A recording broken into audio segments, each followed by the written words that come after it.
రాము అంటే అసలు దుర్మార్గుడు, అసలు ఇటువంటి మనుషులు ఉంటాడని కదా మామూలు కామెంట్స్ అనేవి. అవునవును, కరెక్టే. అసలు చిన్నప్పటి నుంచి ఎప్పుడైనా కానీ రాము స్పెషల్గా మీరు ఎప్పుడైనా అనిపించాడా అసలు? చిన్నప్పుడు మేము సినిమాలకి వెళ్ళి వచ్చాక ఎందుకు అలా పెళ్లి పట్ల మీకు ఎందుకు అంత అందరికీ అంత విముఖత? అంటే పెళ్లి పట్ల అంటే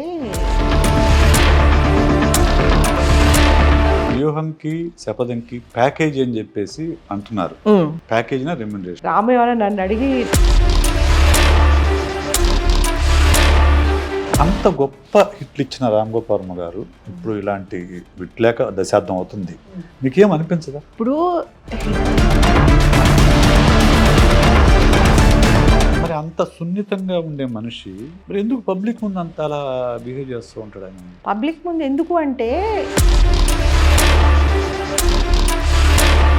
ఆఫ్టర్ డైవోర్స్ తర్వాత ఎప్పుడు మిమ్మల్ని ఆవిడ నా ఎదురుగుండానే జరిగిందంతా. చాలా మంది అనేది ఏంటంటే చాలా భయస్తులు రాము పైకి అట్లా నటిస్తూ ఉంటాడు అంటే ఏ విషయంలో భయం?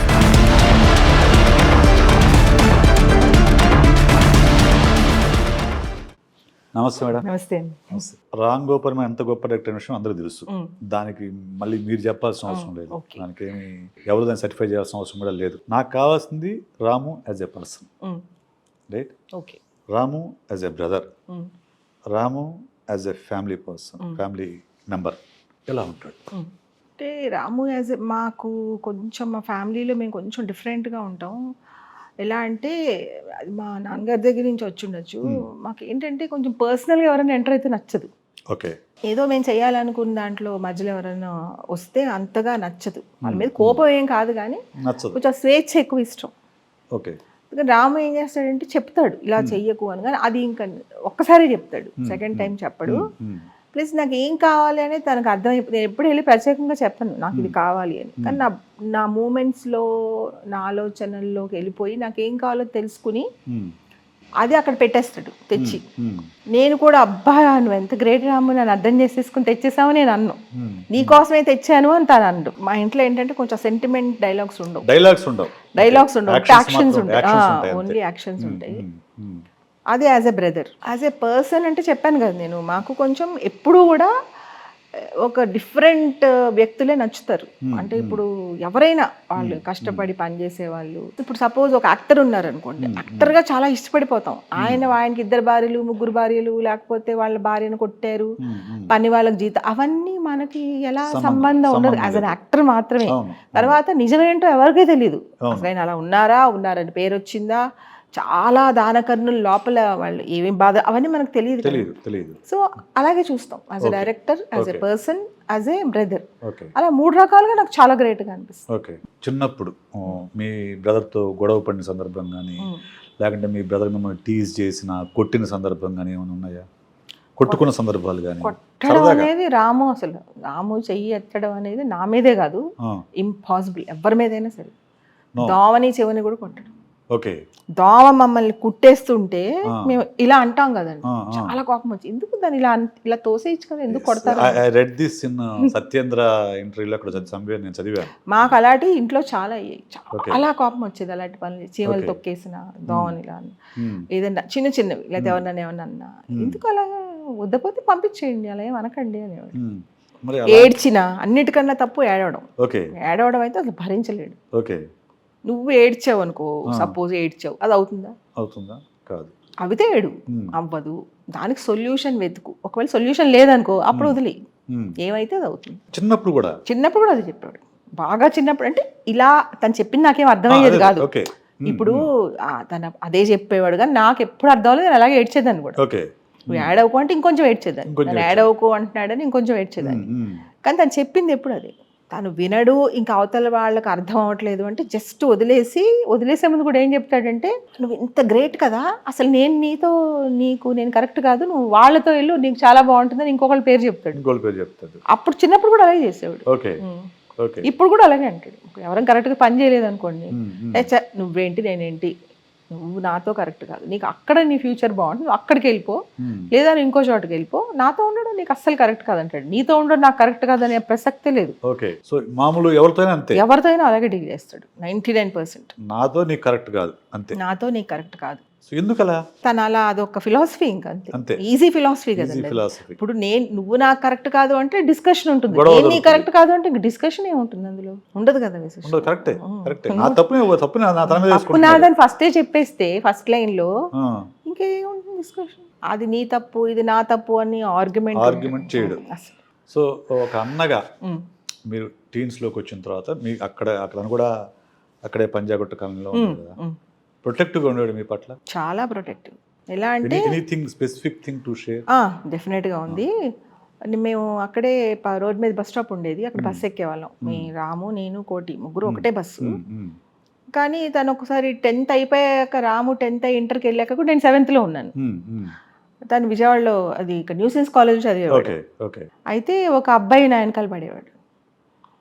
అది నాకు అప్పుడు ఎంత భయము, తప్పు అంటే అది సీన్ అవుతుందని నాకు నచ్చదు. ఎవరికైనా చెప్పాను అనుకోండి, అబ్బా అలా కృష్ణరాజు గారు అమ్మాయి వెనకాల ఎవరో పడుతున్నాడంటే అసలు ఆ మాట వినడం ముందు తప్పు. అందుకని నేను అస్సలు చెప్పలేదు. మేము ట్యూషన్కి వెళ్ళేవాళ్ళం సాయంత్రం. ట్యూషన్ కూడా అబ్బాయి వచ్చేవాడు. ట్యూషన్ అంటే పొద్దున్న స్కూల్కి దింపి మళ్ళీ తీసుకొచ్చి మళ్ళీ ట్యూషన్కి వెళ్ళేప్పుడు వచ్చి మళ్ళీ ట్యూషన్ నుంచి నేను ఇంటికి వచ్చే వరకు ఫాలో చేసేవాడు. అంటే నేను బయట ఉన్నంతసేపు మిస్బిహేవ్ చేయలేదు, ఎప్పుడు ఫాలో అయ్యేవాడు అంతే. అప్పుడప్పుడు ఏదో మాట్లాడడానికి ట్రై చేస్తే నేను మాట్లాడేదాన్ని. రాము ఫ్రెండ్స్ ఎవరో చెప్పారంట, చూడు ఇలా మీ చెల్లెలు వెనకాల ఎవరో ఒక అబ్బాయి పడుతున్నాడు అంటే, రాత్రి 8 అయ్యాక ఆ అబ్బాయిని పద నాతో పాటు స్కూటర్ ఎక్కంటే వాడికి ఏం అర్థమైంది, ఎక్కేసాడు. తీసుకొచ్చేసి కాలనీలో ఒక క్లబ్ ఉండేది, దాంట్లో ఇలా పిల్లర్స్ ఉండేవి, దానికి వేసి కట్టేసాడు. అప్పుడు వచ్చి మా నాన్నగారితో చెప్పాడు, నాన్న ఇలా విజయ వెనకాల ఎవరో ఒక అబ్బాయి పడుతున్నాడు, వాడు కట్టేసాను రండి అని. నాన్నగారు చాలా కూల్, చాలా ప్రాక్టికల్. అలా అబ్బాయిలు వెనకాల పడ్డాం అవన్నీ అంత విషయం ఏం కాదు, వదిలేయి అన్నారు. అసలు నా చెల్లెలు వెనకాల పడినాడు, ప్రసక్తే లేదు, మీరు వస్తారా లేదా చంపేస్తాను పడిన అన్నాడు. ఎంత పెద్ద యాక్షన్ తీసుకుంటాడో అని నాన్నగారు వెళ్ళారు. కాలనీలో అబ్బాయిలు అందరూ వచ్చారు. నన్ను తీసుకెళ్తే నాకు ఎంత కోపం, ఎంత బాధ అంటే, అన్నయ్య ఇంత గ్రేట్ అని నా కోసం అసలు ఆ ఫీలింగే లేదు. నన్ను నలుగురిలో అల్లరి చేసాడు. ఇప్పుడు అందరు నా గురించి మాట్లాడుకుంటారు.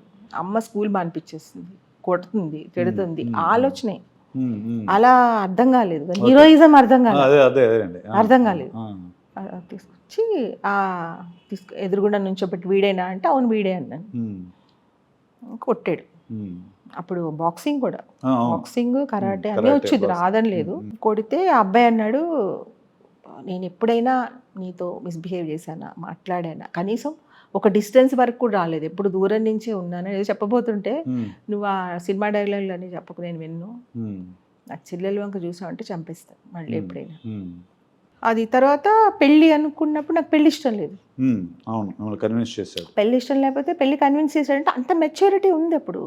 అంటే రాము వయసు మా ఇద్దరికి 3 years డిఫరెన్స్. మీ వయసు ఎంత పెళ్లి టైంకి? 16, 19 అంతే. నాకు 16, రాము 16కే పెళ్ళి, చైల్డ్ మ్యారేజ్ 18కే కొడుకు సుమన్. ఏమీ తెలియదు, 0 knowledge, ఏమీ తెలియదు. కానీ రాముకి చెప్పాలి నాకు ఇష్టం లేదని మాత్రం అర్థమైంది. చెప్పాను, వెంటనే వచ్చేసాడు, బస్ తీసుకుని వచ్చేసాడు. అర్ధరాత్రి దిగాడు. దిగి నాతో వాళ్ళు ఏం మాట్లాడలేదు, దిగి నాన్నగారితో ఏదో మాట్లాడాడు, ఏం మాట్లాడాడు కూడా తెలియదు. వచ్చన్నాడు, చూడు ఇప్పుడు అమ్మ నాన్నగారు నీకోసమే కదా చేస్తారు, అయినా ఇప్పుడు నువ్వు చూసావనుకో, నేను అసలు చూడను కూడా చూడలేదు, నాకు ఇష్టం లేదన్నాను. నువ్వు చూసావనుకో నీకు ఏం అర్థమవుతుంది, ఏమన్నా అర్థమవుతుంది ఆ అబ్బాయి గురించి? మా కాలేజ్లో ఒక అబ్బాయి ఉంటాడు, చాలా హ్యాండ్సమ్, అమ్మాయిలందరికీ వాడు చాలా ఇష్టం. ఇప్పుడు కానీ వాడు అస్సలు మంచోడు కాదు, ఇంకొకటి అస్సలు బాగుండాడు, చేసుకున్న అమ్మాయిని చాలా ప్రేమగా చూసుకుంటాడు అని ఏదో 2-3 చెప్పాడు. రాము వాయిస్ ఒకసారి విన్నాక కన్విన్స్ అయిపోతావు, కన్విన్స్ చేస్తాడు. హ్యాపీగా ఒప్పేసుకున్నాను, పెళ్ళి అయిపోయింది. వాళ్ళు చాలా మంచోళ్ళు, మా ఇన్లాస్ హస్బెండ్ అందరూ నన్ను చాలా ముద్దుగా గారంగా చూసుకునేవారు. తర్వాత ఒక 10 years 8 years అక్కడ ఉన్నాక ఒకరోజు ఫోన్ చేశాడు, అక్కడ ఎందుకు నువ్వు ఇక్కడికి వచ్చేయని. అంటే ఎందుకు వచ్చేయడం, బాగా ఒప్పుకుంటారో లేదో, మా అత్తగారు ఏమంటారు, ఇంకా ఆ డిస్కషన్ కూడా ఉండవు. చెప్పాను వెళ్ళి హస్బెండ్తో చెప్తే, మా అమ్మ నాన్నగారిని అడుగుదాం, ఒప్పుకుంటే వెళ్దాం అన్నారు. వాళ్ళు అడిగితే అయ్యి బాబాయ్ చిన్న బాబు మరి ఫోన్ చేశాడు, వచ్చేయమన్నాడు.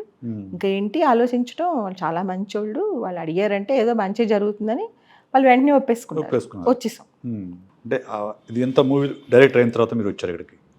జస్ట్ శివ షూటింగ్ అలా అవుతుంది. జస్ట్ శివ రిలీజ్ అయింది. శివ రిలీజ్ అయిన తర్వాత మీరు రిలీజ్ అయిన తర్వాత సో ఓకే క్షణక్షణం అప్పుడు వచ్చేసాం. ఓకే. తను అప్పట్లో మీరు మామూలుగా ఉన్నప్పుడు టీనేజ్ లో ఉన్నప్పుడు కేరింగ్ ఎలా ఉండేది, ఇప్పుడు తన కేరింగ్ ఎలా ఉంటుంది? సేమ్, ఏమి డిఫరెన్స్ ఉంటుంది? అప్పుడు కూడా అప్పుడు అంత చిన్న వయసులో కూడా కాదు మేడం, రాము అంటే అసలు దుర్మార్గుడు, ఫ్యామిలీ అంటే పట్టదు, అసలు ఇటువంటి వాడు మనుషులు ఉంటాడని కదా మామూలు కామెంట్స్ అనేవి పబ్లిక్ లో ఉన్న కామెంట్స్. కరెక్టే, ఎందుకంటే నాకు ఫ్యామిలీ పట్టదు ఎవరెలా. ఇప్పుడు కూడా ఏమంటాడంటే ఎవరితో కూర్చున్నప్పుడు, నాకు విజయ యాజ్ ఎ సిస్టర్ కాదు, యాజ్ ఎ సిస్టర్ నాకు తన కంపెనీ నచ్చుతుంది, as a person, not as a sister అని చెప్పేస్తాడు అందరి మధ్యలో. కానీ ఎవ్రీ 10 minutes అమ్మకి బాగుండకపోయినా, నాకేదన్నా ప్రాబ్లం, ఎవ్రీ 10 minutes మెసేజ్ వస్తుంది, ఏమవుతుంది, ఎలా ఉన్నావు, అయ్యిందా లేదా, వాళ్ళు వచ్చారా, అన్నీ అడుగుతాడు. Only messages. ప్రాబ్లం ఏంటి, సొల్యూషన్ ఏంటి, దానికి ఏం చేయగలం, అది ఎవరితో అయినా అదే డీలింగ్. ఇటువంటిది పెద్ద అయిన తర్వాత ఎప్పుడు జరిగింది? ఆ తర్వాత మీ మ్యారేజ్ అయిన తర్వాత కానీ ఇప్పుడు మరి మ్యారేజ్ అయిన తర్వాత అక్కడ నేను కంఫర్ట్గా లేను, ఇక్కడ కంఫర్ట్గా ఉంటాను అని అర్థమయ్యే కదా. ఇప్పుడు నీకు అక్కడ ఎలా ఉంది, నీకు అక్కడ ఏం ప్రాబ్లమ్స్ ఉన్నాయి, నువ్వు ఏం ఫేస్ చేస్తున్నావు, నీకు అక్కడ ఓకేనా అని ఏం అడగలేదు. అక్కడ ఉంటే బెటర్ లైఫ్ ఉంటుంది అంతే, తీసుకొచ్చేసాడు. ఇక్కడ కంటిన్యూగా ఫాలో అప్ ఉంటుంది, ఏం చేస్తున్నావు, ఎలా ఉన్నావు, బాగానే ఉన్నారా, ఏమైనా ఉంటే చెప్పను జనరల్గా తనకు చెప్పను. చాలా బిజీగా ఉంటాడు. తర్వాత ప్రాబ్లమ్స్ ఉంటే తట్టుకోలేడు, హర్ట్ అవుతాడని నాకు తెలుసు, చాలా హర్ట్ అవుతాడు, చాలా. అమ్మో అసలు చాలా ఎవరికైనా. ఇప్పుడు మా మురళీ మాయ చనిపోవడం చాలా హర్ట్ అయిపోయాడు, విపరీతంగా హర్ట్. రాలేదు అంటే అదేదో పట్టించుకోకపోవడం కాదు, చూడలేకపోవడం. తర్వాత మేము బయటకు వచ్చాం అంటే మాకు ఆల్రెడీ కొంచెం ఐడియా కూడా ఉంది, మామయ్య పరిస్థితి మాకు తెలుసు కదా, తను ఎక్కువ కాలం ఉండడు, సడన్ గా ఏదో ఒకటి అవ్వచ్చు అనే ఐడియా కూడా మాకుంది. రాము కూడా హింట్ ఇచ్చేసాను, మురళీ మాయ బయటకు వచ్చి మామూలుగా తిరగడం అనేది జరగదు అని రాము కూడా నేను హింట్ ఇచ్చేసాను. నాకు తెలుసు సడన్ గా తట్టుకోలేడు, అయినా కూడా తట్టుకోలేకపోయాడు. మరి అంత సున్నితంగా ఉండే మనిషి, మీరు చెప్తున్న దాని ప్రకారం చాలా సున్నితమైన మనసు ఉన్నవాడు, మరి ఎందుకు పబ్లిక్ ముందు అంత అలా బిహేవ్ చేస్తూ ఉంటాడు ఆయన? పబ్లిక్ ముందు ఎందుకు అంటే, ఇప్పుడు సున్నితంగా ఉండడం వల్ల ప్రయోజనం ఉండదు కదా, స్ట్రాంగ్ గా ఉంటేనే. ఇప్పుడు యాక్సెప్ట్ చేసేయాలి, జరిగిపోయిన దాన్ని మనం ఏడ్చి 10 మందితో చెప్పుకుంటే ఏమొస్తుంది? అలా కాకుండా ప్రజల్ని ఎవరినైనా ఇంకా అయిపోయిన దాని గురించి బాధపడకూడదు, ప్రిపేర్ అయిపోవాలి అని నేర్పించడం. అది ముందు తను చేయకుండా నేను హర్ట్ అవుతాను, మీరు హర్ట్ అవ్వకండి అని చెప్పలేడు కదా. నేను అవును, మీరు అవ్వకండి. తన సెన్సిటివిటీని ఎక్కడ ఎందుకు ఎక్స్ప్రెస్ చేయడం అని అదే అంటున్నాను. ఎక్స్ప్రెస్ చేస్తే డెఫినెట్ గా ఎమోషనల్ గా అటాచ్మెంట్ రావాల్సి ఉంటుంది కదా. ఇప్పుడు నాతో డిస్కషన్ పెట్టి, అయ్యో ఇంత కష్టంలో ఉన్నావా, నీకు బాగాలేదా అని స్టార్ట్ అయింది అనుకోండి డిస్కషన్, ఎమోషనల్ అవుతాంగా. ఎమోషనల్ అవ్వకూడదు అంటే పెట్టకూడదు అసలు. ఆ మాట, ఆ డిస్కషన్ లేకపోతే మేము మాట్లాడుకో ఇంట్లో ఏమి. గుడ్ న్యూస్ అయితే మాట్లాడతాం ఒక్కసారి, అది కూడా. బ్యాడ్ అనుకోండి ఇంకా డిస్కషన్ తేవం, అదే ఎవరికాళ్ళు అలా ఉంటాం అంతే, ఎవరి పెయిన్ వాళ్ళదా. ఇప్పుడు మీరు ముగ్గురు, రాము, మీరు, కోటి, మీ మధ్య పెరిగిన పెద్ద అయిన తర్వాత మీరు పెళ్ళిళ్ళు, తన ఇది తర్వాత మీరు ఎప్పుడు విభేదాలు రావా? ఎలా అంటే మా తమ్ముడు అసలు పెళ్లి చేసుకోలేదు, తనకి ఇష్టం లేదు అంటే ఇంకా అమ్మ నాన్నగారు మేము ఎవరు ఫోర్స్ చేయలేదు. తన పర్సనల్ లైఫ్ అనుకున్నాం. పెళ్లి చేసుకోవడం ఇష్టం లేదు అనేది తన పర్సనల్. నేను కూడా ఎప్పుడు చెప్తాను, నేను ఒకవేళ అబ్బాయిని అయి ఉంటే, నాకు ఇంకొక 18 years అయి ఉంటే చస్తే పెళ్లి చేసుకోపోయేదాన్ని. ఎందుకు అలా పెళ్లి పట్ల మీకు ఎందుకు అంత అందరికి అంత అంటే, పెళ్లి పట్ల అంటే కమిట్మెంట్లు, రెస్పాన్సిబిలిటీలు, పిల్లల మీద ప్రేమ, కమిట్మెంట్ అంటే రెస్పాన్సిబిలిటీ అంటే ఏం లేవనుకోండి, హ్యాపీగా ఉండొచ్చు కదా. ఇప్పుడు పిల్లల మీద విపరీతమైన ప్రేమ ఉంటుంది, వాళ్ళు గంట లేటుగా వచ్చినా బాధే, తినకపోయినా బాధే, వాళ్ళు మన మాట వినకపోయినా బాధే, మనం పట్టించుకోవట్లేదు అని అన్నీ ఉంటాయి కదా పిల్లల మీద చాలా. అసలు పిల్లలే లేదు, పెళ్ళే లేదు అంటే ఇండివిజువల్గా హ్యాపీగా ఉండొచ్చు కదా. హ్యాపీ, చాలా బాగుంది నా మ్యారీడ్ లైఫ్లో, ఏం ప్రాబ్లం లేదు. ఇన్లాస్ చాలా మంచోళ్ళు, హస్బెండ్ చాలా మంచి అయినా కూడా ఇప్పుడు కూడా నాకు ఇష్టం లేదు పెళ్ళి. మీ అబ్బాయి తీసుకోలేదని మీ ఫిలాసఫీని? తీసుకున్నాడు, చేసుకోనన్నాడు. పెళ్ళి వద్దని వెంటనే ఒప్పేసుకున్నాను. సరే సుమన్, అది నీ పర్సనల్ విషయం, పెళ్ళొద్దంటే బానే అన్నాను. కానీ తర్వాత ఏదో వాళ్ళ అండర్స్టాండింగ్ ఏంటంటే, ఆ అబ్బాయి కూడా పెళ్ళొద్దు అనుకుందంట. మా కోడలు కూడా పెళ్ళొద్దు అనుకుంటే ఎవరో కనెక్ట్ చేశారు, మీ ఇద్దరు పెళ్ళొద్దు అనుకుంటున్నారు కాబట్టి మీ ఇద్దరు కరెక్ట్ అవుతారు, ఫ్రీగా ఉండొచ్చు ఎవరికి వాళ్ళని. సో వాళ్ళిద్దరు చాలా ఫ్రీగా ఉంటారు, అక్కడ ఎక్కడ ఉండాలంటే అక్కడ, ఎలా కావాలంటారు, అప్పుడప్పుడు లంచ్లు కలుస్తూ అప్పుడప్పుడు కలిసి ట్రిప్కి వెళ్తే ఎవరి ఇంట్లో వాళ్ళు ఉండి అలా రకరకాలుగా వాళ్ళు అలా ఫ్రీడమ్ ఎంజాయ్ చేస్తూ ఉంటారు. ఇప్పుడు నేను చాలా మందికి ఒక 15-16 పెళ్ళిళ్ళు చేశాను నేను మధ్యలో పెళ్ళిళ్ళు చేశాను. అది వాళ్ళకి అంత నిజం లవ్ ఉంది కాబట్టి, నిజంగానే ఇప్పుడు సక్సెస్ఫుల్ మ్యారేజ్ కదండి మనం చేసిన పెళ్ళి. అయితే ఎంటర్ అవును. Okay okay okay. అంటే నేను చెప్పాను అప్పుడు, అమ్మాయిలతో తిరగడం, తాగడం, ఈ ఫ్రెండ్స్తో దేశాలన్నీ లేనోళ్ళు చేసుకోవాలి పెళ్ళి. బయట లైఫ్ ఎంజాయ్ చేద్దాం అనుకునే వాళ్ళు ఇంకా చేసుకోక్కర్లేదు, వాళ్ళు ఎంజాయ్ చేయొచ్చు. అందుకే ఆ పెళ్ళిలో ఎంటర్ అయ్యాను. లేదా తమను అసలు చిన్నప్పటి నుంచి ఎప్పుడైనా కానీ రాము స్పెషల్గా మీరు అనిపించాడా అసలు? చిన్నప్పుడు మేము సినిమాలకి వెళ్ళి వచ్చాక ప్రతి డైలాగ్ అప్పచెప్పేసేవాడు. ఓకే. ప్రతి డైలాగ్ ఫస్ట్ నుంచి లాస్ట్ వరకు, దాని వెనకాల ఉన్న బ్యాక్గ్రౌండ్, డైలాగు, కాస్ట్యూమ్స్, ఆ ఫ్రేమ్ అలా పెట్టకూడదు ఇలా పెట్టాలి చెప్పేసేవాడు. ఇప్పుడు ఎంత వయసులో? అయ్యో 9-10-11 yearsలో చెప్పేసేవాడు అన్ని. మా మాయలతో సినిమాకి వెళ్ళేవాడు, మురళీ మాయ కూర్చోబెట్టి మాట్లాడేవాడు. మురళీ మాయకి అర్థం అవుతుంది కదా, అయ్యో బాబు వీడు ఏం చెప్తున్నాడు, ఎలా గుర్తుందిరా నీకు అని చెప్పేసాడు. స్టార్టింగ్ నుంచి ఎండింగ్ వరకు. ఎండింగ్లో అక్కడ ఎన్ని కుర్చీలు ఉన్నాయి, వాళ్ళు ఎలా ఫైట్ చేశారు, ఏ కుర్చీ కాలు విరిగిపోయింది, కాళ్ళు విలన్ ఉన్నాడు అనుకోండి, మాయ లాస్ట్ సీన్లో వాడు సరిగ్గా కుంటలేదు అని చెప్పేవాడు. సత్యనారాయణ గారు ఆయన చాలా మంచి యాక్టర్ కదా, ఆయన జీవించేసేవారు, ఇంకా ఆయన ఒక్కనే కరెక్ట్గా చేస్తున్నారని చెప్పేవాడు. సత్యనారాయణ గారు చాలా బాగా చేస్తున్నారు, మిగతా వాళ్ళు సరిగ్గా చేయట్లేదు అనేవాడు. తర్వాత ఒక 12-13 yearsలో ఒకరోజు చెప్పాడు, ఫస్ట్ ఇంగ్లీష్, తర్వాత హిందీ, తర్వాత తెలుగు బాగా తీస్తారని చెప్పాడు. అప్పటికే అతనికి అవగాహన వచ్చేసింది. తర్వాత పాటలు చాలా బాగా పాడేవాడు ఫీల్ తోటి. పాడినప్పుడు ఎవరైనా 4 లైన్లు పాడాక గుర్తురాదు కదా, మొత్తం పాడేసేవాడు, మొత్తం పాట మొత్తం. దాని సాహిత్యం, దాని మ్యూజిక్ డైరెక్టర్. ఇప్పుడు మ్యూజిక్ డైరెక్టర్లు అవన్నీ కూడా రామయ్య స్టార్ట్ చేసాడు. ఎవరు మ్యూజిక్ డైరెక్టర్, ఎవరు డైరెక్టర్ అనే డిస్కషన్ అంటే మా సర్కిల్లో. తర్వాత ఆవిడ కళ్ళల్లో ఎక్స్ప్రెషన్ చూపించారు, బాడీ లాంగ్వేజ్. జయసుధ గారి గురించి మొత్తం డిస్క్రైబ్ చేసేవాడు. నిజమైన అందం అంటే ఆవిడే, ఇప్పుడు డెన్లో కూడా పెట్టారు. శ్రీదేవి గారు అంటే ఆవిడ అందంగా ఉంటారు, జయసుధ గారు అంటే కరెక్ట్గా అసలైన అలా చెప్పేవాడు అనమాట. తర్వాత సినిమాల్లో ఏమన్నా ఎఫ్ఐఆర్లు అవి ఉంటే కొంచెం చిన్నప్పుడు నచ్చవు కదా, నచ్చకపోతే అది లైఫ్ అలా ఎప్పుడు అలా పెట్టుకోకూడదు, ఎఫ్ఐఆర్ ఉంటే తప్పు, లేకపోతే గొప్పోడు అని అనుకోకూడదు అని చెప్పేవాడు. నాకు అసలు అర్థమయ్యేది కాదు. సో ఎప్పుడు స్పెషల్ ఎప్పుడు అనిపించింది తను, ఎప్పుడైనా ఒకరోజు మా అన్న హీరో అని? డెఫినెట్గా ఒక్కొక్కటి అంటే అన్నిటికన్నా ఎక్కువ అంటే ఒక మూవీ హౌస్ పెట్టాడు, క్యాసెట్ వీడియో లైబ్రరీ, విపరీతంగా డబ్బులు వచ్చాయి, విపరీతంగా. అంటే అప్పట్లో ఈ బ్యాంకులు పేటిఎం లేవు కదా, అన్ని సొరుగులో అన్ని ఇలా పోగు చేసేసి ఒక కవర్లో వేసి తెచ్చిస్తారు ఇంటికి. అక్కడ ప్లేస్ ఉండేది కాదు, అక్కడ పెట్టేసి మళ్ళీ ఆ కవర్ మేము ఇంట్లో దులిపేసిస్తే మళ్ళీ పట్టుకెళ్ళిపోయారు. అలా వచ్చాయి డబ్బులు వర్షంలాగా. అవి కట్టకట్టేసి పెట్టి ఉంచేవాడు, చూసేవాడు కదా వాటి వంక. కష్టం అంతా తనదే, పొద్దున్నెళ్ళి రాత్రి వచ్చాడు కదా, అసలు ఎక్కడ పెట్టారు ఎలా పెట్టారని అడుగుతారు కదా ఎవరైనా, అప్పుడు అడిగాడు కదా అసలు. డబ్బు లెక్కలు అడగడం అసలు ప్రసక్తే లేదు అప్పుడు కూడా. ప్లస్ దానికి ఇప్పుడు ఆ డబ్బులు పోగు చేసి మళ్ళీ సీడీలు తెప్పించాలి, షాప్లో వాళ్ళకి రెంట్లు కట్టాలి, రెంట్ కట్టాలి, పగడీ కట్టాలి, తర్వాత వాళ్ళకి శాలరీస్ ఇవ్వాలి, అవన్నీ తర్వాతే. అసలు ఏముండదు, కావాలంటే తీసుకోండి అని ఎవరు. శివ సినిమా మీరు కలిసి చూసారా, రివ్యూ చూసారా? లేదు, శివ సినిమాకి నేను అక్కడ మా అత్తగారి ఇంట్లో ఉన్నాను, అప్పుడు నేను పాలకొల్లు వెళ్ళి చూశాను. అప్పుడు ఫోన్ చేసాడు, చాలా బెస్ట్ మెమరీ. నువ్వు చూసావా అంటే చూసాను అన్నాను. చెన్నై నుంచి చేసాడు. ఎక్కడ చూసావా అన్నాడు. పాలకొల్లు. పాలకొల్లులో చూడమంటే నువ్వు ఫస్ట్ హైదరాబాద్ రా అన్నాడు. వచ్చేసాను ఆ రోజు రాత్రి బయలుదేరి. దేవిలో చూడన్నాడు. ఇంక మేము ఏంటంటే కొన్ని నెలలు అంటే అదేదో 200 days ఆడినట్టుంది. ఎప్పుడు టైం ఉంటే అప్పుడు వెళ్ళిపోయి రాములాగా కొన్ని ఆ సైకిల్ షైన్ షాట్ అలా చూసి వచ్చేసేవాళ్ళం. మళ్ళీ టక్మనీలో ఆటో ఎక్కేసేవాళ్ళం, చూసేసేవాళ్ళం, వచ్చేసేవాళ్ళం.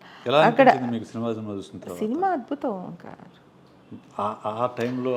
అప్పుడు ఆ మూమెంట్ అంటే ఎంత గ్రేట్. అయ్యే బాబు, అందరూ నాగార్జున గారి కన్నా నాకు రఘువరన్ గారు చాలా నచ్చేసారు.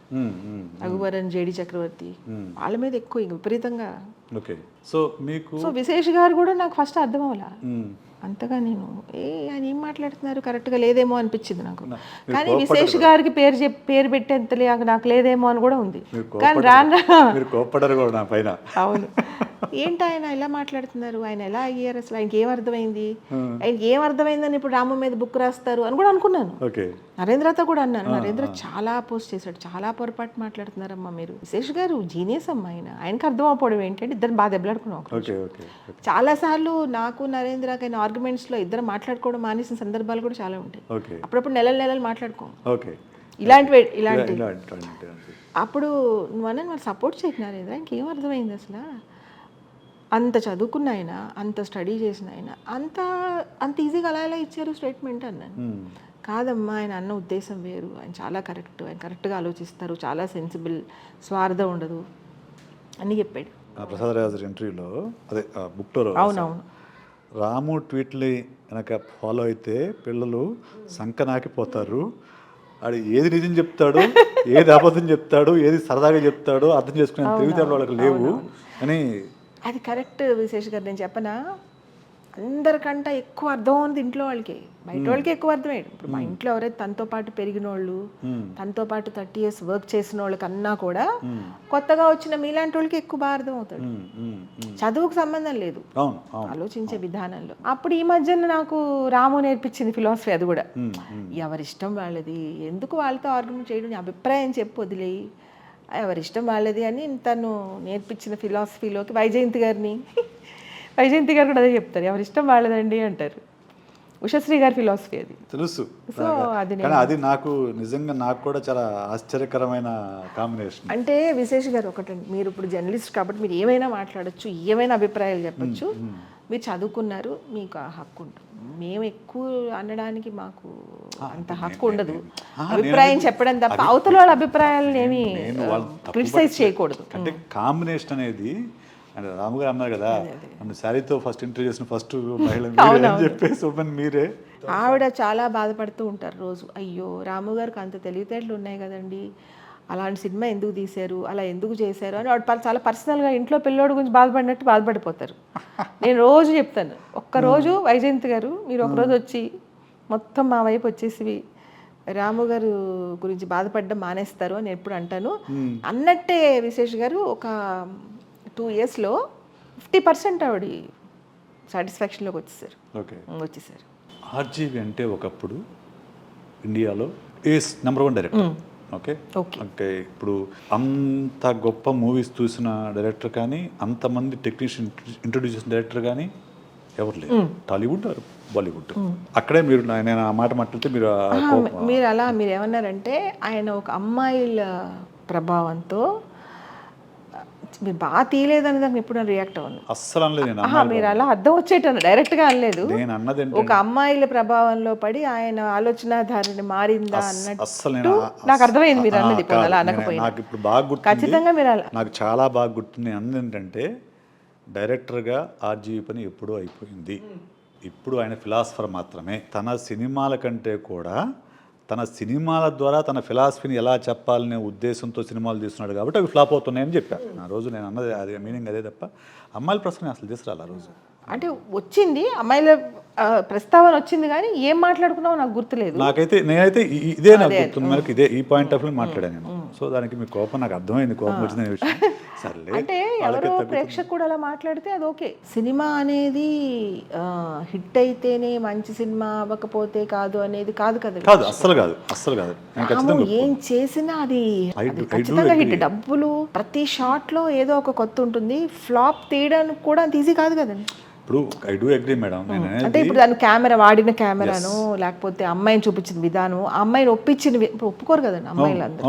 అవును సిటీలో సో అలా చూసే కళ్ళు మీకుంటాయని నేను అనుకున్నా. కరెక్టే, కానీ ఎనీవే ఏది చేసినా కానీ అల్టిమేట్ గా చివరికి వచ్చిన మార్కెట్ డెఫినెట్ గా మార్కెట్ వైపు నుంచి మాట్లాడితే నాకేమనిపించదు. మార్కెట్ వైపు నుంచి మీ వైపు నుంచి మాట్లాడడం నేను ఆశ్చర్యపోయాను. నా నీ ఆడపిల్లవై ఉండి ఇంత పెద్ద జర్నలిస్ట్ అయి ఉండి నీకేం కర్మ, ఆయనతో నువ్వు రామయిజం ఏంటి, ఎవరు దొరకలేదా నీకేం అవసరం, నీకు డబ్బులు అవసరమా, ఏం అవసరం, ఫేమ్ అవసరమా అని స్వప్నాన్ని చాలా చాలా అడిగేవారు. వందల మంది నన్ను కూడా ఎందుకండి అమ్మాయి ఆయనతో చేస్తున్నారు కూడా అనేవారు.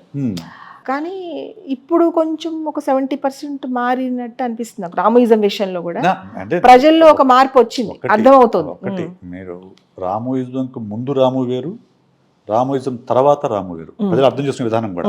రామోయిజం జస్ట్ డైరెక్టర్ అంతే, ఫిల్మ్ డైరెక్టర్. అవునవును. రామోయిజం తర్వాత is not a film director, is more than that. ఇప్పుడు ఈ జనరేషన్ పిల్లలు ఇప్పటికే నేను అదే అక్షయ్ ఐపీఎస్ ఉన్నాడు కదా, తను రాసి పంపించాడు నాకు. అదే విన్నాను, రాసి పంపించాడు.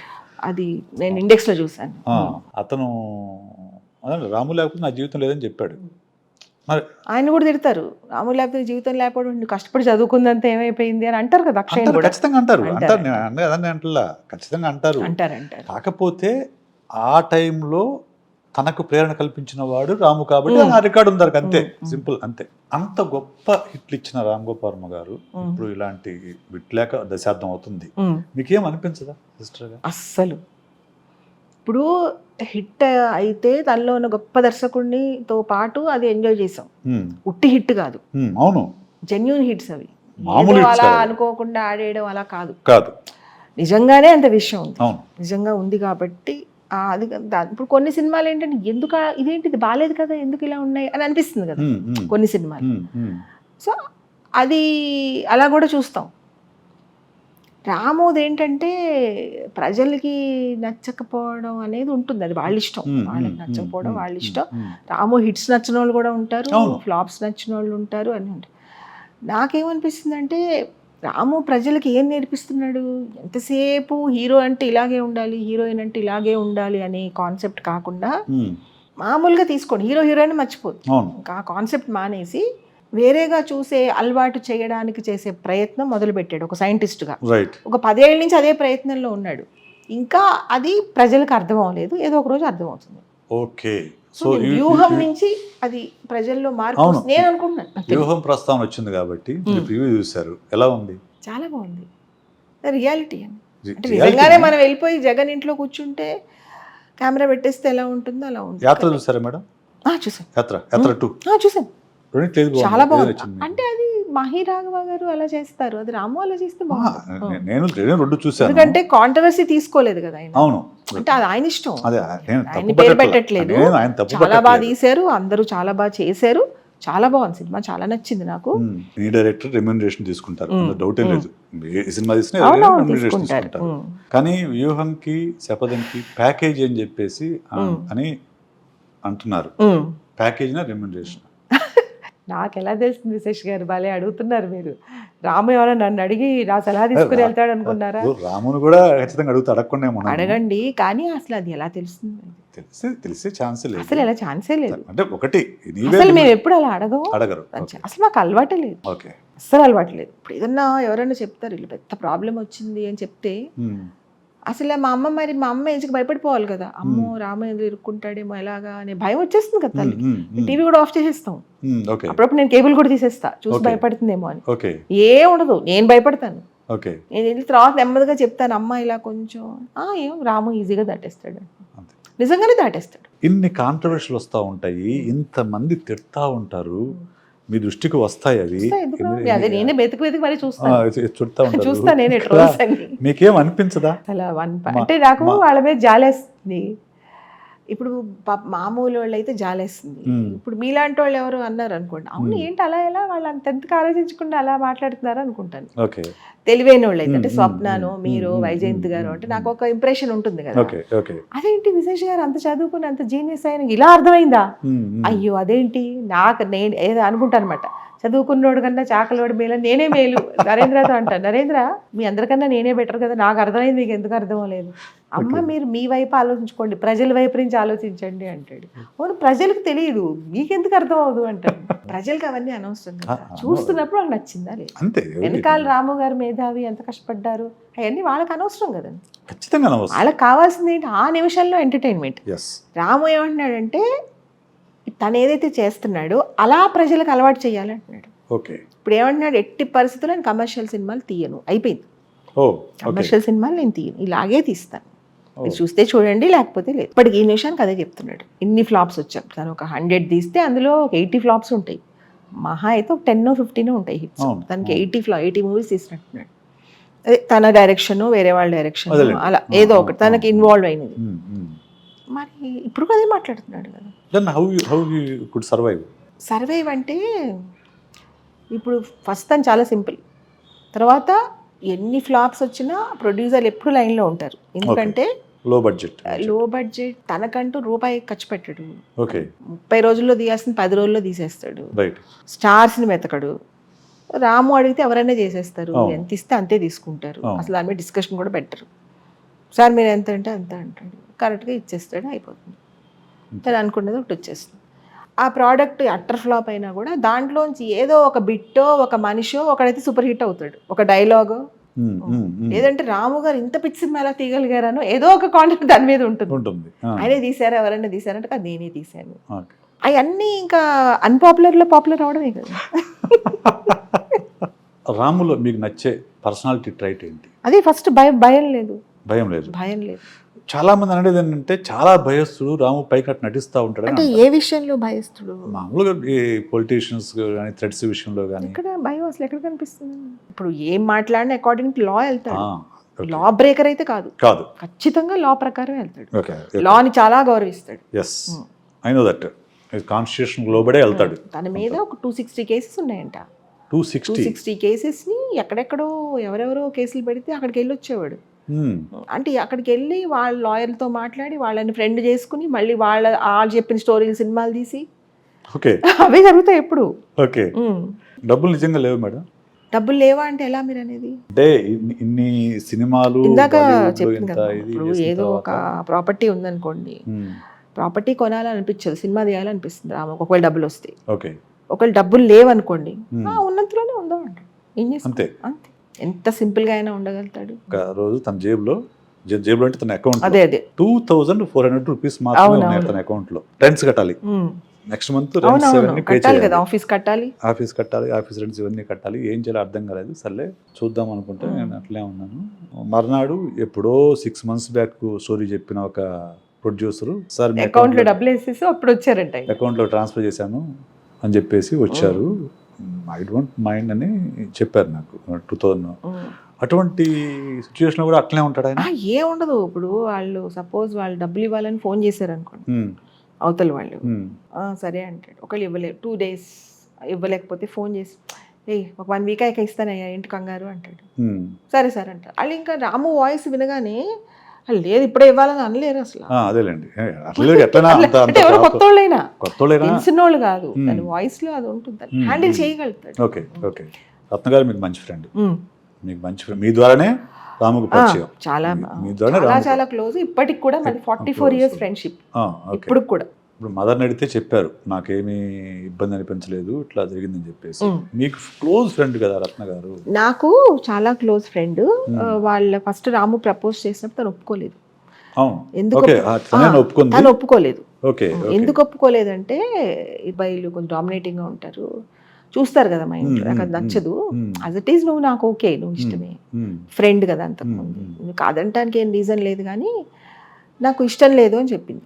అదే రీజన్తో నామినేటింగ్ అబ్బాయిలు నాకు నచ్చరు అంటే, నాకు అలా అడగడమే ముందు తను అడగడం నచ్చలేదు, నేను వద్దంటే నచ్చింది. ఎందుకంటే చెప్పాను కదా నాకు లవ్ స్టోరీలు ఏం నచ్చవు, జనరల్ నచ్చదు. తర్వాత కొన్ని ఇయర్స్ అయ్యాక మళ్ళీ లెటర్ రాసింది నాకు అప్పుడు అలా అన్నాను, కానీ ఇప్పుడు నాకు రాము అంటే చాలా ఇష్టం, నేను రామని చేసుకుందాం అనుకో, నైజీరియా నుంచి అని లెటర్ రాసింది. దానికి నేను ఆన్సర్ ఇవ్వలా, నాకు నచ్చలేదు. వచ్చింది, వచ్చాక చెప్తేనే నాకు రాము అంటే చాలా ఇష్టం, నువ్వంటే చాలా ఇష్టం, అందులో ఏం డౌట్ లేదు, కానీ నాకు ఈ లవ్ మ్యారేజ్లు పెళ్ళిళ్ళు అవన్నీ పెద్దగా ఎక్కువ, నువ్వు పెళ్లి చేసుకున్నావు నన్ను చేసుకోవద్దు అంటున్నావు అని చాలా మంది అడుగుతారు నన్ను. అప్పుడు నా పరిస్థితి ఏ పరిస్థితులు చేసుకున్నా రత్నకు కూడా తెలుసు. అంటే ఏమందంటే నువ్వు వద్దన్నావు అని నేను మానేను, కానీ ఇంత క్లోజ్ ఫ్రెండ్ అయి ఉండి క్లోజ్ ఫ్రెండ్ అన్నయ్యని పెళ్లి చేసుకుంటానంటే చాలా హ్యాపీగా ఫీల్ అవుతారు ఎవరైనా, ఇదేంటి నువ్వు ఇలా అన్నావు అని బాధపడుతున్నాను అంతే. ఏదైనా ఇప్పుడు అంతవరకు వచ్చాక ఎవరు చెప్పినా వాళ్ళు మానరు, నాకు తెలుసు, తెలియపోవడం ఏం కాదు. తర్వాత పెళ్ళి అయిపోయింది, నాకేం పెళ్ళి ఆ పెళ్ళి ఇష్టం లేదు. అంటే వాళ్ళిద్దరు ఇష్టం, తన ఇంగ్లీష్, తన తెలివితేటలు, తను చదివే బుక్స్ అవన్నీ చూసి వాళ్ళిద్దరు ఒకరికొకరు చాలా అట్రాక్ట్ అయ్యారు, అది కరెక్ట్. అలా ఏమన్నా ఏం మాట్లాడుకున్నా మా ఇద్దరి మధ్యలో ఏమీ క్లాషెస్ లేవు ఇప్పటికి. ఇప్పుడు రాము అంటాడు అప్పుడప్పుడు, మీ ఇద్దరు ఫ్రెండ్షిప్ 44 years ఫ్రెండ్షిప్, మధ్యలో నేనే విలన్లా వచ్చాను వెళ్ళిపోయాను.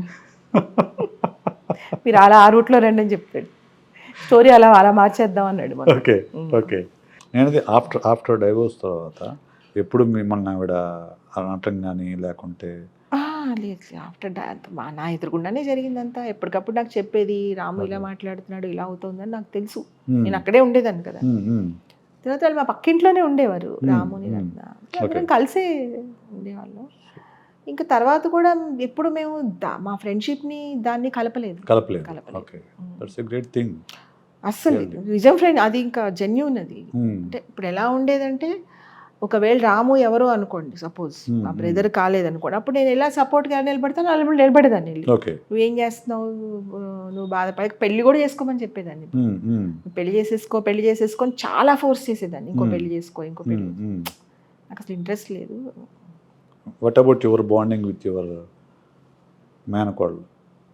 అది చాలా ఎక్కువ. ఎలా అంటే ఇంక ఇక్కడే పుట్టి ఇక్కడే పెరిగింది, మా చేతుల్లోనే పెరిగింది, మాతోనే ఉంది. అంటే ఎలా అంటే వాళ్ళు వేరే ఇంట్లో ఉండేవారు అంతే. ఆల్మోస్ట్ 24 అవర్స్లో ఒక 10 అవర్స్ కలిసే ఉండేవాళ్ళం ఆల్మోస్ట్ ఇక్కడే. రత్న కూడా స్కూల్కి వెళ్ళి అది మళ్ళీ వచ్చే వరకు ఇక్కడే స్పెండ్ చేసేది, మళ్ళీ తీసుకొచ్చేది. మళ్ళీ ఎవ్రీ సండేస్ కలిసిపోయేవాళ్ళం. ట్రిప్పులు చాలా కంట్రీస్ కలిసి వెళ్ళి వచ్చేవాళ్ళం, అమ్మ నేను. చాలా ఒక 10 years ఫుల్. ఇది చాలా మందికి అర్థం కాని విషయం అండి. చాలా మంది నాకు అర్థం కాని విషయం అంటే, సో డైవోర్స్ అయిన తర్వాత ఆ ఫ్యామిలీతో వీళ్ళు కలిసి ఎలా ఉండగలరు? రాము రత్న కూడా బయటకు వెళ్ళేవారు, వాళ్ళిద్దరు కూడా వెళ్ళొచ్చేవారు. వాళ్ళు లంచ్కి, డిన్నర్కి వెళ్ళేవారు, సినిమాలకి వెళ్ళేవారు. నేను డైవోర్స్ అయిన థర్డ్ డే నేను రత్న రాము సినిమాకి మూవీకి వెళ్ళారు, చెప్పారు నాకు మీరు. వెళ్ళాం. సో నాకు ఇప్పుడు గుర్తొస్తుంది, పైగా నువ్వు పక్కన కూర్చోంటే నువ్వు పక్కన కూర్చొని ఇద్దరం అక్కడ మళ్ళీ మర్యాదలు. నాకు ప్రసాద్ రాజు గారి రాసింది గుర్తొస్తుంది. వాళ్ళిద్దరు విడాకులు తీసుకున్నారు, వాళ్ళిద్దరి మధ్య ఏముందో మనకేం తెలుసు అని చెప్పేసి. ప్రసాద్ ఏమనేవాడు అంటే, రాజేష్ ఖన్నా డింపుల్ కపాడియా అనేవాడు. వాళ్ళిద్దరు కూడా అలా తిరిగేవారు డైవోర్స్ అయ్యాక. ఓకే. తర్వాత ఇంకో అనేవాడు, ట్వింకిల్ ఖన్నా పుడుతుంది చూడు ఎప్పుడో అనేవాడు. ట్వింకిల్ ఖన్నా అంటే చిన్న పాప పాపే ఉంది కదా ఇక్కడ, వాళ్ళిద్దరు తిరగడం చూసి. అలా అంటే రాము ఏం చేసేవాడు అంటే, 10 సినిమాకి వెళ్తాను, ఎవరో వస్తారు అనేవాడు. తను కూడా అలా పాజిటివ్గా ఉండేది, వచ్చేసేది. వాళ్ళ ఫ్యామిలీ వైపు నుంచి ఏం రాలేదా? వాళ్ళ ఫ్యామిలీ డెఫినెట్గా ఉంటుంది కదండి, వాళ్ళు బాధపడ్డారు, ట్రై చేశారు. కానీ రత్న చాలా మెచ్యూర్డ్, చాలా అండర్స్టాండింగ్. విషయాన్ని అల్లరి చేయడం తనకి ఇష్టం లేదు. వాళ్ళిద్దరు ఏం మాట్లాడుకున్నారు అది కూడా ఎప్పుడు అడగను.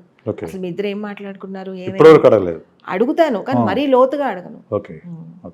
ఇంకా ఛాన్సెస్ కనిపించట్లేదు అంటే, సరే ఎందుకు అంత కనిపించినప్పుడు బలవంతంగా అంటే తను చాలా సిస్టమేటిక్గా ఉంటుంది, చాలా బాగా ప్లాన్ చేసుకుంటుంది. రాము దగ్గర నుంచి బయటకు వచ్చేసాక చాలా బాగా పాపని చదివించింది, తను మంచి బిజినెస్ చేసుకుంది, అన్ని చాలా ప్రాపర్ వే ఆఫ్ లైఫ్ ఉంటుంది, చాలా సిస్టమేటిక్ ఆఫ్ లైఫ్, చాలా సరదాగా ఉంటుంది, అట్ ద సేమ్ టైం చాలా సిస్టమేటిక్గా ఉంటుంది. రేవతి గారి పెళ్ళిలో కాళ్ళు కడిగారా? అంటే ముందే చెప్పాడు, ఏమనంటే నాకు కాళ్ళు కడగడం అవన్నీ నాకు రాదు, నేను చేయలేను, ఒకవేళ కాదు కూడదు చేయమంటే చేస్తాను, కానీ మనసు ఉండదు అని చెప్తే, రేవతి అనేది మనసు పెట్టకుండా కడగడం అనేది వద్దు, పైగా నాకు అలా ఫోర్స్ చేయడం కూడా ఇష్టం లేదు అని వాళ్ళ అత్తగారు మామగారికి చెప్పింది. వాళ్ళు కూడా అర్థం చేసుకున్నారు. సో వాళ్ళ అమ్మ నాన్నగారు, రత్న వాళ్ళ అమ్మ నాన్నగారు వాళ్ళే పెంచారు రేవతి. సో వాళ్ళు మేము కడుగుతాం అని వాళ్ళే అడిగారు. సో అదంతా బాగా జరిగిపోయింది. అక్కడ రాము అక్కడే ఉన్నాడు. రేవతి నన్ను పెట్ల మీద కూర్చోబెట్టడం, ఆ బుట్టలు అవన్నీ కూడా నచ్చలేదు, కూతురికి కష్టం అవుతుందని. అలాగే ఉంటాడు, నువ్వు ఉండు అంటే ఎంతసేపైనా ఉంటాడు. రేవతి పర్మిషన్ ఇచ్చి నువ్వు ఇంకెళ్ళిపోవచ్చు అంటే వెళ్ళిపోతాడు. సో ఇప్పుడు కూడా అంత కూతురు అసలు తనకు కంటిన్యూగా మెసేజ్లు వెళ్తాయి. సినిమాలో తీసిన సీను, పాట, ఇది బాగుందా, ఇది బాగాలేదా, కాస్ట్యూమ్ బాగుంది, అన్నీ చెప్తాడు. అంటే తను సెన్సిబుల్ చాలా. రేవతి క్రియేటివ్ సైడ్ కూడా చాలా సెన్సిబుల్. అన్నీ వచ్చు, చాలా తెలివైంది, చాలా బాగుంది, చాలా మంచి పిల్ల, బుద్ధిమంతురాలు, బాగా చదువుకుంది, వాళ్ళ ఇన్లాస్ని చాలా బాగా చూసుకుంటుంది, హస్బెండ్ మమ్మల్ని అందరినీ చాలా బాగా చూసుకుంటుంది, వాళ్ళ అమ్మని ప్రాణంగా చూసుకుంటుంది. అట్ ద సేమ్ టైం అన్ని చాలా చాలా మెచ్యూర్డ్. ఇద్దరి మధ్యలో ఏం జరిగింది అనేది కూడా చాలా అర్థం చేసుకుంటుంది. ఒక పక్కనేమో రామ్ గోపాల్ అనే వ్యక్తి తన కుటుంబ సభ్యుల గురించి, తన కుటుంబం గురించి చాలా కేర్ తీసుకుంటాడు. ఓకే, బయటకు మాత్రం పెళ్ళిళ్ళు చేసుకోమాకండి, ఫ్యామిలీ అవసరం లేదు, మీ స్వేచ్ఛగా ఉండండి అని ప్రవచనాలు చెప్తా ఉంటాడు. తప్పు కదా? తప్పంటే ఇప్పుడు పెళ్లి మీరెందుకు చేసుకున్నారని అడుగుతారు కదా అందరూ, రాముని అడుగుతారు. అవును, అదే కదా నేను చేసిన నాకు తప్పు బుద్ధిలాగా చేసుకున్నాను అంటాడు, ఒప్పేసుకున్నాడు కదా నాకు బుద్ధిలాగా చేసుకున్నాను అంటాడు. అన్నాడు. తర్వాత అంటే ఇప్పుడు చాలా మంది నిజంగా మనం సీరియస్ గా వాళ్ళ ఇంట్లో వెళ్ళి ఉన్నాం అనుకోండి, ఎవరి ఇంటికన్నా వెళ్ళి ఉంటే అలా ఖచ్చితంగా అక్కడ ఏదో వాళ్ళిద్దరిలో అన్హ్యాపీనెస్ ఉంటుంది, ఖచ్చితంగా ఉంటుంది, అది ఎవరింట్లో అయినా ప్రతి ఫ్యామిలీలో ఉంటుంది. కాకపోతే పిల్లల కోసమో పేరెంట్స్ కోసమో సమాజం కోసమో సర్దేసుకుంటారు. ఎందుకు ఒకరి కోసం సర్దుకోవడం అని తన ఉద్దేశం. నీ లైఫ్ నీ ఇష్టం వచ్చినట్టు ఉండాలి కానీ ఎవరి కోసం ఎందుకు అని. తనను నమ్మి వచ్చిన ఒక అమ్మాయి అంటే ఫ్రీడమ్ కోసం డైవోర్స్ కాదు అది. ఓకే, ఇద్దరు ఫ్రీడమ్ కోసం డైవోర్స్. ఓకే, ఏదైతే ఐడియాలజీ తనకుందో తినకు సూట్ అవుతుంది, తను చాలా సిస్టమేటిక్. ఈయన అలా కాదు, ఈయన అలా కాదు. అలా అని ఇప్పుడు పెళ్ళి అయిపోయింది కదా తన ఐడియాలజీ నా ఐడియాలజీ ఒకేలా చేసేసుకోవాలి అనేది తనకి కరెక్ట్ అనిపించలేదు. 8 years లవ్లో ఈ ఐడియాలజీ గురించి ఆలోచించుకోలేదా మేడం వాళ్ళు? ఆలోచన రాలేదు, అర్థం కాలేదు. నాకు అర్థమైంది వాళ్ళిద్దరికి అర్థం, వాళ్ళిద్దరికి సూట్ అవుతుంది నాకు అర్థమైంది. ఓకే, అందుకే అంటున్నాను నాకు కొన్ని చాలా తెలివితేటలు ఉంటాయి, కొన్ని అసలు ఉండవు. మా తమ్ముడు మాకన్నా చాలా చిన్నోడు, తను కూడా చెప్పాడు మీ ఇద్దరికి సూట్ అవుతుంది. రాము తను గంటలు గంటలు ఇంటెలిజెంట్ డిస్కషన్స్ పెట్టుకుని లెటర్స్ రాసుకున్నా వాళ్ళకి అర్థం కాల. తను ఒకటే ఏంటంటే ఇంత నా కోసం ఇంత ఇష్టమైన వాడిని చేసుకోవడం కరెక్టా, నాలాంటి సిస్టమేటిక్ వాడిని చేసుకోవడం కరెక్టా అనే ఆలోచనలో ఇంత ఇష్టమైన వాడిని చేసుకోవడమే కరెక్ట్. ఏజ్ తర్వాత ఇంటెలిజెన్స్, రాము ఇంటెలిజెన్స్ అట్రాక్ట్ అవుతారు. సహజంగా రాము ఆ లెవెల్లో మాట్లాడడం, ఇంటెలిజెన్స్, మంచి బుద్ధి, డబ్బులు అందరికి ఇచ్చేయడం, ఆ కేరింగ్ ఏదో ఉంటుంది కదా. లెటర్స్ అంత ఓపిక్గా లెటర్స్ ఎవరు రాస్తారండి? నేను చదివాను లెటర్స్ చదివాను. నేను వీలైతే ఒక లెటర్ నా బుక్ లో పెడతాను. ఒక 2 letters ఉన్నాయి నా దగ్గర. టైం బ్యాక్ నరేంద్ర ఇచ్చాడు నాకు లెటర్స్. రామోయిజం చూసారా మీరు? ఎపిసోడ్స్ అన్ని చూసారు. సో మీకు ఒక ఫిల్మ్ డైరెక్టర్గా రామ్ గోపాల్ ఇష్టమా, రామోయిజం చెప్పిన రామ్ గోపాల్ ఇష్టమా, మీ బ్రదర్ రామ్ గోపాలమా ఎక్కువ? ఈ మూడింటిని కంపేర్ చేస్తే ఎవరు నెంబర్ 1, నెంబర్ 2, నెంబర్ 3లో ఉంది? సేమ్ అండి. రామోయిజం ఎక్సలెంట్, దానికి అసలు చెప్పలేము, పేరు కూడా పెట్టలేము. ఇంకా బ్రదర్గా చెప్పాను కదా, గుర్తింపు కోరుకోకుండా చేసే అన్కండిషనల్ లవ్ అనేది మనకి ఇంకా పురాణాల్లో ఇతిహాసాల్లో కూడా దొరకదు. సినిమాలు అంటే చెప్పాను కదా, తను ఎక్స్పెరిమెంట్. ఒక సైంటిస్ట్ని చూస్తున్నప్పుడు వాళ్ళకి ఏం పేరు పెడతామండి?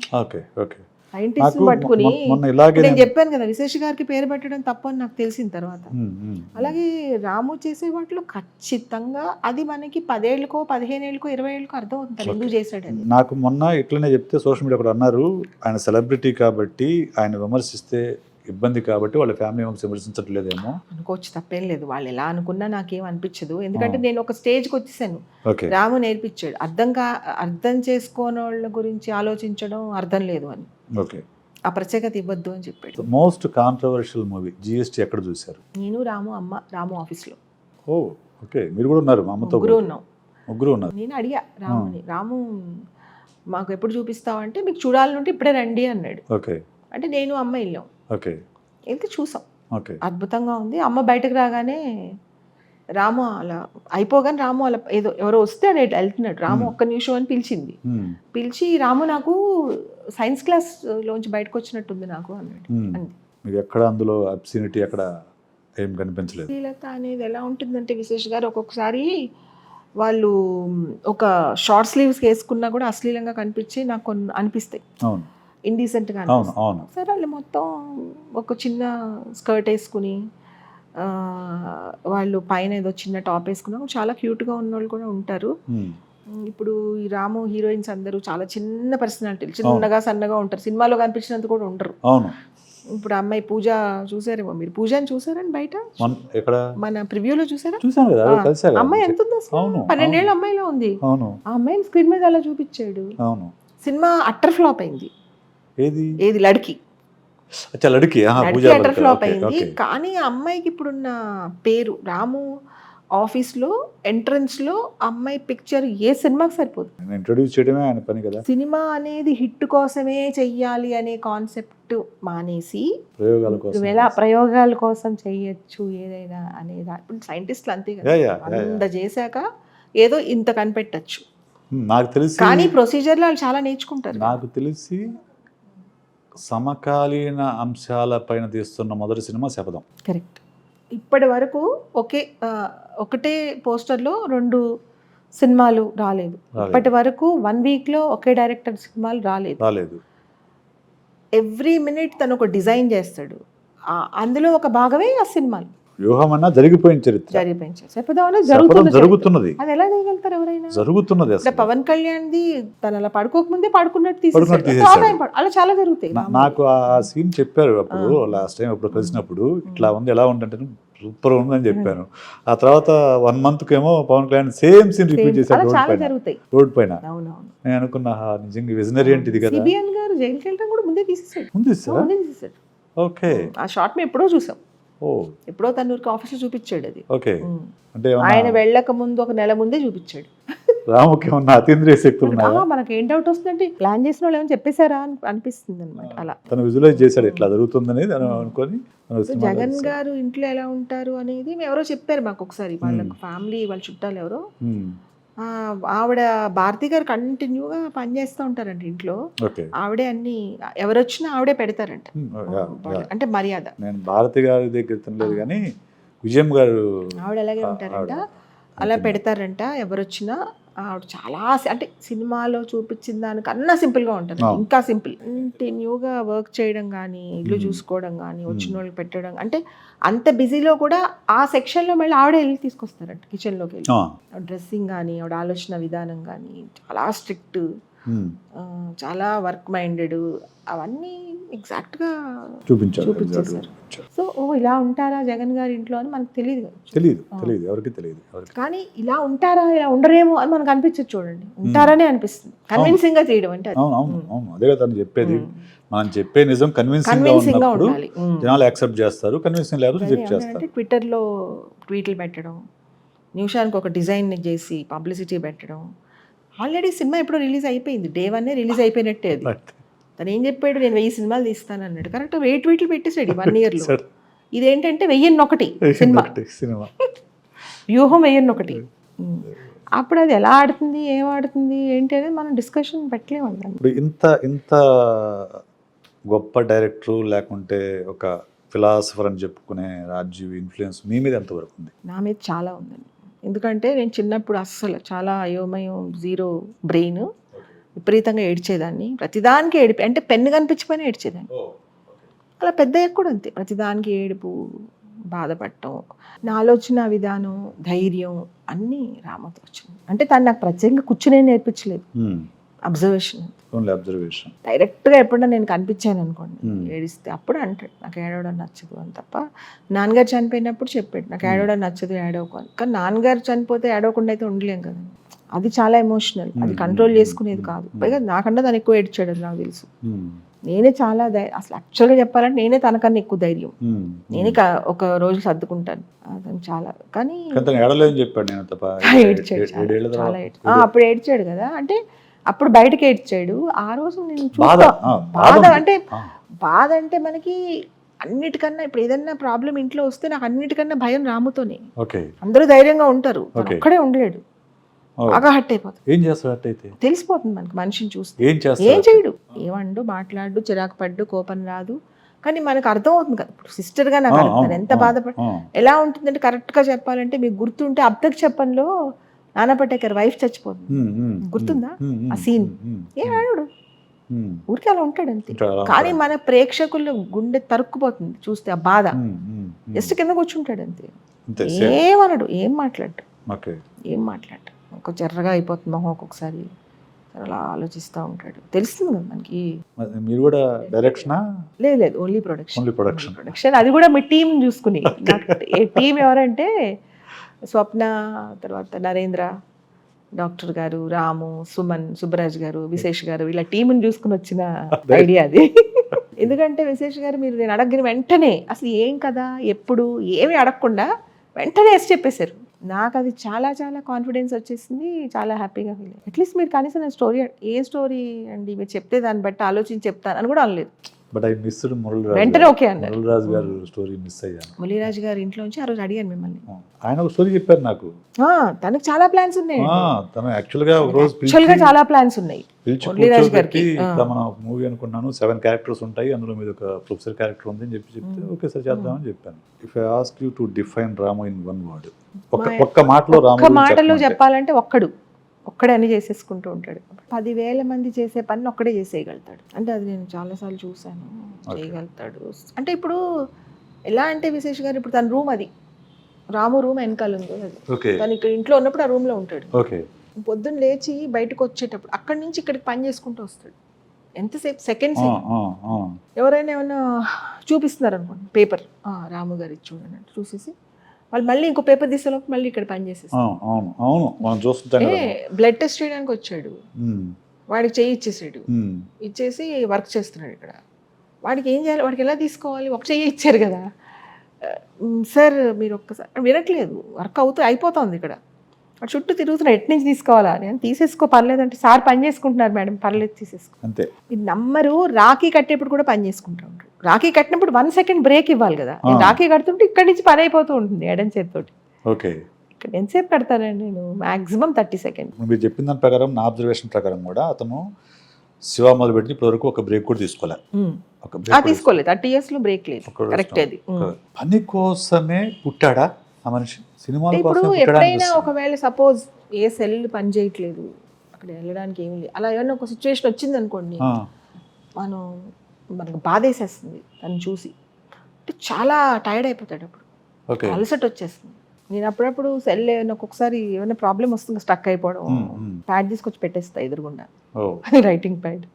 వాడతాడో వాడో అట్లీస్ట్ ఆప్షన్ చూపించి అక్కడ పెట్టేస్తాను అట్లీస్ట్ కొంత. నా observation, it may be right are wrong, పని కోసమే డైవోర్స్ తీసుకున్నాడా? లేదు, పని కోసమే డైవోర్స్ తీసుకోవడం కాదు. ఒక 30 years బ్యాక్ ఏంటంటే విశేష్ గారు అంత మెచ్యూరిటీ లెవెల్స్ లేవు. ఒక ప్రాబ్లం వచ్చింది, కూర్చుని మన ఇద్దరం ఎలా దాన్ని సొల్యూషన్ తీసుకొద్దాం అనే మెచ్యూరిటీ లేదు ఒకటి. ఇంకోటి ఏంటంటే నాకు ఒక 10 ఏళ్ళు అయిపోయింది కాబట్టి పెళ్ళయ్యి, నాకు అర్థమయ్యేది వాళ్ళిద్దరి మధ్యలో ఏం జరుగుతుంది, ఎక్కడ రాంగ్ జరుగుతుందని. కానీ చెప్పే అంత తెలివితేటలు, ధైర్యం లేవు. నాన్నగారు అనేవారు ఎప్పుడు వైఫ్ అండ్ హస్బెండ్ మధ్యలోకి వెళ్ళకూడదు అనేవారు ఎప్పుడు. అదొకటి. తర్వాత నా నేచర్ కూడా అంతగా ఎంటర్ అయిపోయి తర్వాత నాకు వాళ్ళిద్దరి మీద విపరీతమైన ఏంటంటే ఇష్టం కూడా కాదు, వాళ్ళ తెలివితేటలకి నేను చాలా థ్రిల్ అయిపోయింది. ఇద్దరికి ఉన్నాను. వాళ్ళిద్దరు మామూలు చదువు, రత్న MSc మైక్రోబయాలజీ, కాలేజ్ టాపర్, స్కూల్లో డబుల్ ప్రమోషన్లు. రత్న రాము ఇష్టపడింది కూడా ఇంగ్లీష్, ఎవరు ఇంగ్లీష్ అలా మాట్లాడేవాళ్ళు. చాలా డౌన్ టు ఎర్త్ నేచర్. ఏంటంటే చాలా డౌన్ టు ఎర్త్ నేచర్. నిజానికి పెద్దగా కారణాలు ఏం లేవు. తర్వాత అందరికీ ఏం డౌట్ వస్తుంది, 2 డౌట్స్ వస్తాయి మీరు అన్నట్టు. ఒకటి వర్క్ వలన, ఇంకొకటి వేరే అమ్మాయిలు వలన. వేరే అమ్మాయిలు ఉండడం అనేది ప్రాబ్లం అవ్వచ్చు, కానీ వేరే అమ్మాయిలు ఉండడం వల్ల నేను డైవోర్స్ ఇవ్వను అని చెప్పింది. అదే నాకు కారణం కాదు, అది నేను తీసుకుంటాను. అప్పుడేదో అనిపించింది వెళ్ళి ఉంటాడు. ఆ విషయంలో అంత మెచ్యూరిటీ ఉంది, అది లైట్ తీసేసుకో. ఎందుకంటే తను చెప్పేస్తాడు కాబట్టి, దాచిపెట్టాడు. ఉంటే ఉందని చెప్తాడు, లేకపోతే లేదని చెప్తాడు. సో తన పర్సనల్ అనుకున్నప్పుడు అలా కూడా తీసుకునేంత మెచ్యూరిటీ ఉంది. ఉంది అలా ఏం కాదు, అది కూడా రీజన్ కాదు. అంతే కొన్ని సార్లు ఎందుకు అనేది మనం అసలు చెప్పలేము. ఇప్పుడు మీకు వచ్చే వాళ్ళందరినీ మీరు ఏం చేస్తున్నారు, కూర్చోబెట్టి అంత లేదు అక్కడ మీరు డైవోర్స్ తీసుకునేంత అని చెప్పి కూర్చోబెట్టి వాళ్ళని మారుస్తున్నారు కదా. 10 sessions 15 sessions కానీ ఫైనల్ గా మీరు సక్సెస్ అవుతున్నారు కదా. మీ ప్రసాద్ మామయ్య గారి దీంట్లోనే వాట్ ఈజ్ రాము అని అంటే, వాడు మారకపోతే మరో దేవానంద్ అవుతారని చెప్పాడు. అవును అనేవాడు, వాడు మారాలి, చుట్టూ భజన బ్యాచ్ చేరి వాడిని పాడు చేస్తున్నారు. అంతే, వాళ్ళని చూసి ఇంకా నేను మా మామయ్య కదా చాలా ఇష్టం, మా మామయ్య నాకు చాలా ఇష్టం. తన స్టేట్మెంట్స్ అన్ని మేము నవ్వుకునేవాళ్ళం, ఇక్కడ కూడా వచ్చి అలాగే అనేవాడు. చుట్టూ భజన్ బ్యాచ్ చేసి వాడిని ఇలా చేస్తారు అని రాము కూడా నవ్వుకునేవాడు, మేము కూడా నవ్వుకునేవాళ్ళం. తన స్టేట్మెంట్స్ సీరియస్ గా తీసుకోలేము. అంతే. అంటే అది 2 రకాలుగా తీసుకోవచ్చు విశేష్ గారు. నా మేనల్లుడే కదా అని సపోర్ట్ చేయలేదు, కానీ తన మాట తీరు కొంచెం అలాగే ఉండేది. ఎవరినైనా అలాగే మాట్లాడేసేవాడు. Right madam. సో అలాగా. Thank you so very much. మీకు కూడా చాలా థ్యాంక్స్.